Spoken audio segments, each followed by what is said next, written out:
OrthoTV viewers. This is Dr. Suroshri Mitra, Professor and Head at Community Department, Sancheti College of Physiotherapy. Today we have a very special speaker with us. He is Anup Bhat.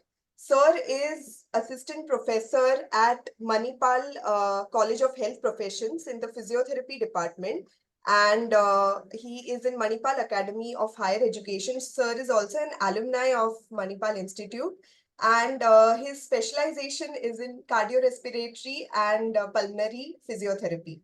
So therefore, today's talk is on promoting pulmonary rehabilitation to reality in India. So as we all know that the setup at Manipal Institute is the best when it comes to cardiorespiratory sciences. So therefore, I'm sure that today's session is really going to be very helpful for all of us. So over to you, Dr. Anu. You may start your talk now. Thank you, Dr. Suroshri, for the wonderful introduction. Good morning, everyone. This is a topic that's quite dear to me. We have been reading about pulmonary rehabilitation for years now, and even in India, it has been started quite 20, 30 years ago, but still we do not have a fully functional pulmonary rehabilitation everywhere in India. We probably have it in few metropolitan cities, few cities here and there, but we still do not have it everywhere. So a topic that I'm going to talk today is on promoting pulmonary rehabilitation to reality in India. So can we all contribute in some way to increase the accessibility to pulmonary rehabilitation? So we'll delve into this topic a little more. So this is going to be the outline of my talk.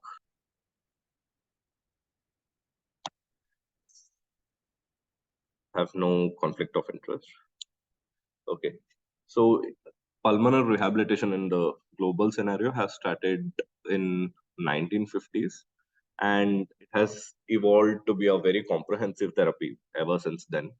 1969, that during this particular period, there was a physician called Thomas Petty. He was the first one to devise it like a comprehensive pulmonary rehabilitation. Initially, it was just exercise, but when Dr. Thomas Petty started, he started it like a holistic care, which included education, included exercise training, and he gave it like a package for his outpatient uh, patients in his particular hospital. It became quite popular. Even though it was one of the first programs, there were no evidences, but he, based on his personal experience, he found out that it is to be very efficient, very helpful for the patient. So it took some time. In 2015, we had not first, I mean, we had a systematic review, Cochrane systematic review, which declared uh, pulmonary rehabilitation is one of the important treatment in the management of COPD patients. No further randomized controlled trials are required to evaluate if pulmonary rehabilitation is better than standard care. We definitely have an answer that in COPD, pulmonary rehabilitation is one of the important treatment, which gives good results in improving symptoms, improving quality of life, and even we have found out that it is helpful in reducing the mortality rate, which we would be talking a little later. So I'm not getting into details of definition as such, but we will just highlight. We know that it's a comprehensive intervention. It is based on assessment of the patient. You cannot say, okay, let's start treatment without assessing. So we require a detailed assessment followed by tailor-made program for that particular patient. If someone who is more deconditioned, then they will have a slightly different program than people who are more able. However, it is not just limited to exercise training, education, and behavior change. There can be many more things. Like if patient has retained secretion, then airway clearance can be incorporated. There can be PA promotion. You can address issues with medication delivery if patient doesn't know how to take uh, MDI, meter dose inhaler, then even that can be incorporated. So pulmonary rehabilitation is not just limited to exercise training or education. It is quite broad. However, there are something known as essential component and there are something known as desirable components. So it's up to us to decide how many desirable components should we include.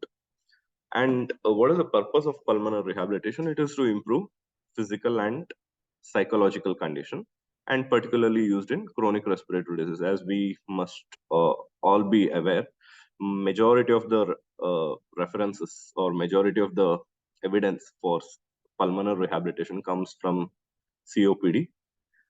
However, uh, ever since ATS recommended that pulmonary rehabilitation should be offered to other chronic respiratory disease patient too. Since then, we have a lot of evidences being added in other chronic respiratory diseases such as ILD, bronchiectasis, bronchial asthma, uh, and lung surgeries as well. So we'll look at essential components. I'm sure everyone knows this is nothing like a new thing. Since I have to start my topic, I thought I'll take this as an introduction. So uh, any pulmonary rehabilitation program should have these essential components. It is about assessment and training. Also, it should be individually prescribed, it should be individually progressed, and team, whoever is handling, they should have experience in prescribing and progression. Also, healthcare professionals should be trained to deliver components of the model. Suppose you are planning to use tele rehab, then the person who is delivering it should be in a situation or should be trained enough to deploy that particular model. Or if you're using home-based method, then your team should be trained to deploy home-based. If you're trying to use center-based, then it should be for center-based. So there are desirable components. Uh, I was talking about this a little earlier. So these are desirable components. Any program can also have these in addition to essential components. So whenever your patient has, let's say, a little depression, then you can even involve uh, assessment of anxiety and depression, and you can also have psychological counseling as one of the desirable component. Then if patient doesn't has not been doing taking MDI right correctly, then uh, you can even involve education related to uh, inhaler techniques. Similarly, you can see a lot of desirable components here, like upper limb training, airway clearance technique, uh, structured education, a lot of these. So these are desirable component. If you can incorporate one or two based on what your patient needs, it would be wonderful. However, even if you are able to deliver just essential component, it will be still considered a pulmonary rehabilitation. So, which are the conditions that benefit from the pulmonary rehabilitation? So, we all know COPD is something uh, that is commonly studied, and we have a lot of evidence coming up from COPD. Then, acute exacerbation of COPD is also another condition that has more evidences than many other conditions. Interstitial lung disease, again, in the recent guideline, even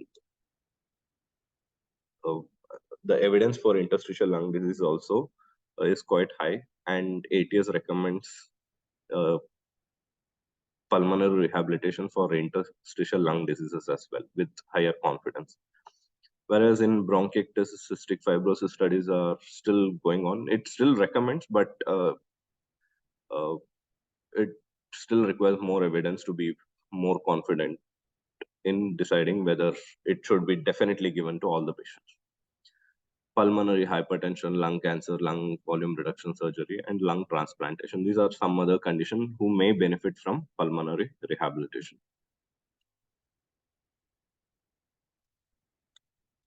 So we have different models of pulmonary rehabilitation. It could be a center-based model where people come to a center, either OPD or IPD.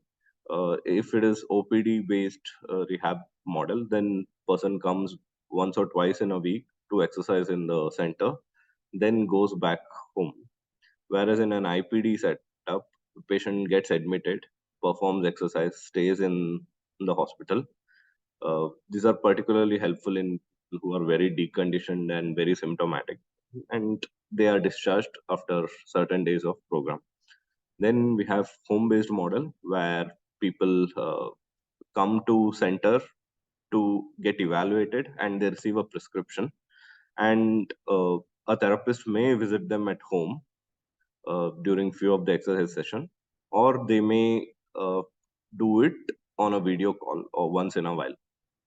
So there are different home-based models as well, supervised and unsupervised or on phone. Then we have telerehabilitation, where entire program, including assessment, may be done through uh, a video conference. So patient may be available in some other remote part of the country, and therapist may be in some other place where he has all the facilities to monitor and evaluate the patient remotely. Then next one is web based. It is more like a course. You can give certain things to read and give videos to watch and then exercise, and there may be a video call in between, so that patients can discuss with their therapist whatever concerns they have. Then comes the community-based model. Here, these patients go to a community center where many of these patients together come together. They exercise in the community, and there can be primary healthcare worker who may be supervising them, or even there can be a physiotherapist who are supervising them, or even there can be capacity building done to certain level where another senior patient who has already completed rehab may also supervise or may advise. That may happen. Whereas next one is low resource setting or with minimal equipment. So patients can exercise with very limited equipment, and a pulmonary rehabilitation can be run with these. I'm going to propagate this a little more today. Uh, Next comes exercising in primary care. So we all have primary health centers. So patients can visit, uh, if we empower our primary health centers, lot of our patients who are suffering from COPD can benefit by visiting the primary health center.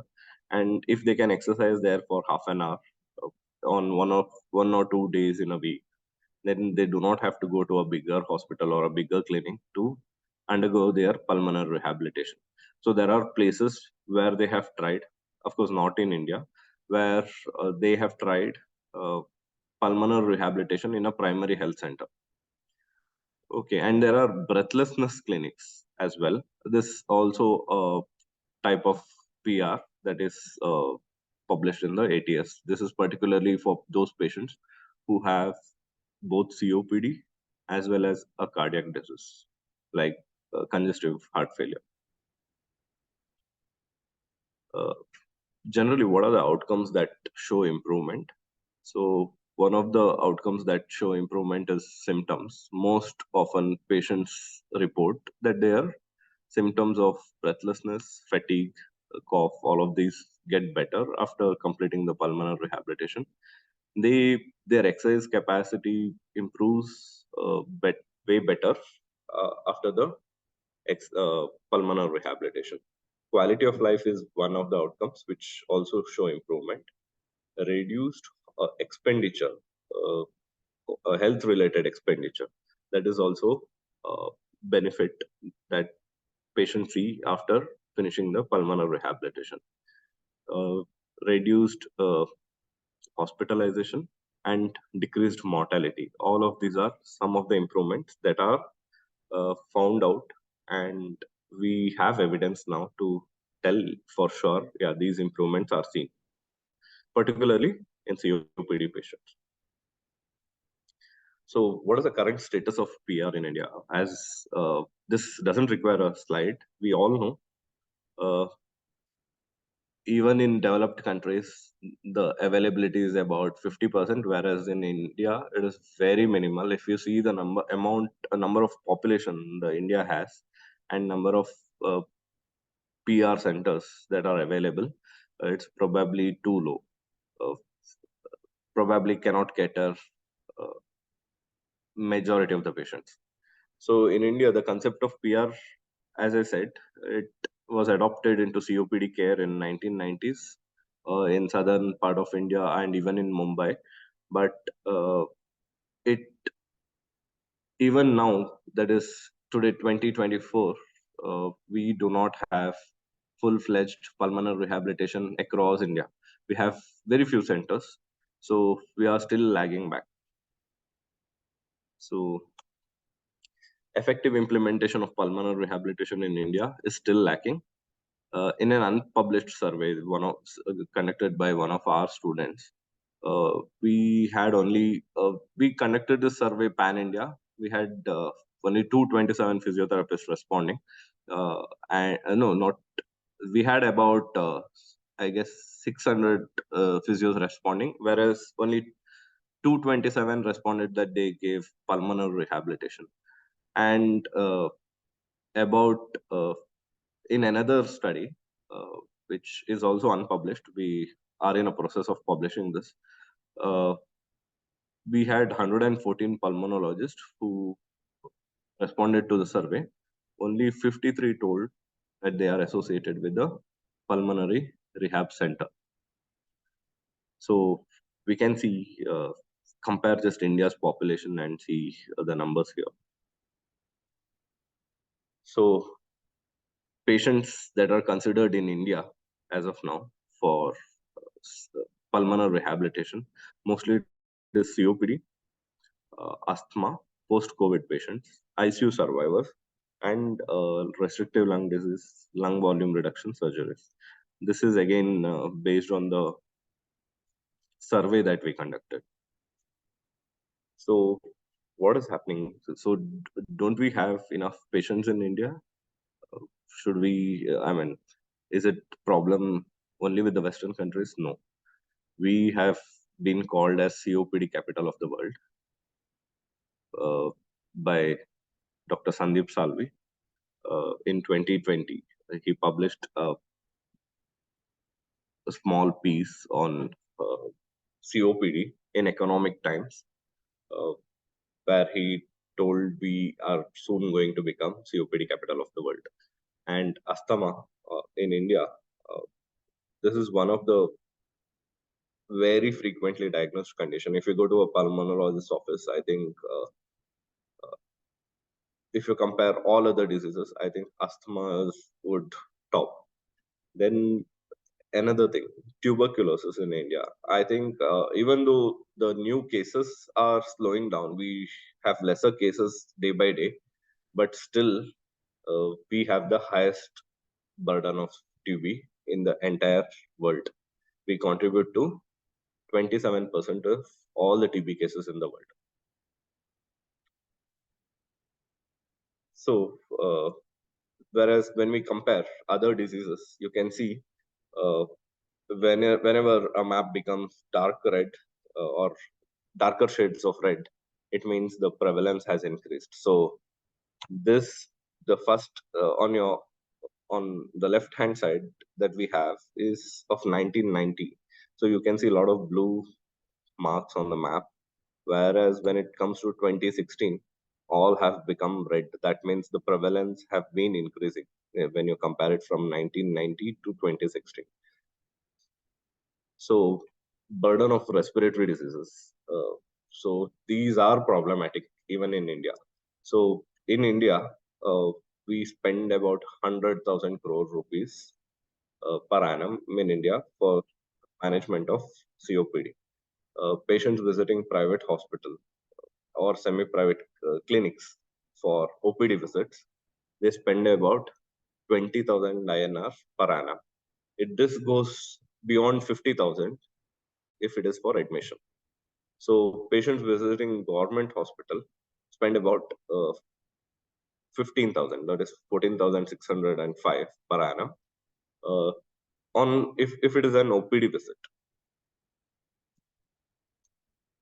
Uh, Coming to the DALI, disability adjusted life years due to chronic respiratory disease is 6.4%. This has been increasing over years, and 10.9 of total death were due to CRD in India. So, how are diseases currently managed? In majority of the places, it is just pharmacological treatment, and based on one of the interviews with a pulmonologist, uh, it was also told in some places pulmonologists try to give some pulmonary rehab by themselves, uh, which may sometimes may be helpful, sometimes may not be helpful.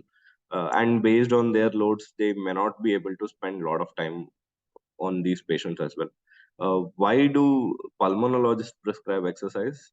Because these patients, when they are referred to another professional, they again have to pay, and some of these patients do not go if they have to pay. So this was discussed in one of the interviews where pulmonologist himself told, uh, sometimes when we refer a particular patient, they say, do we have to pay? So in such a situation, pulmonologist himself tries to teach some airway clearance technique or some basic exercise and sends them home. So because in India we have majority of patients who pay from their pockets. So mostly as of now, it is mostly pharmacological treatment in many of the places. And surprisingly, one third of the patients were not even adherent to the pharmacological treatment. This was found in another survey.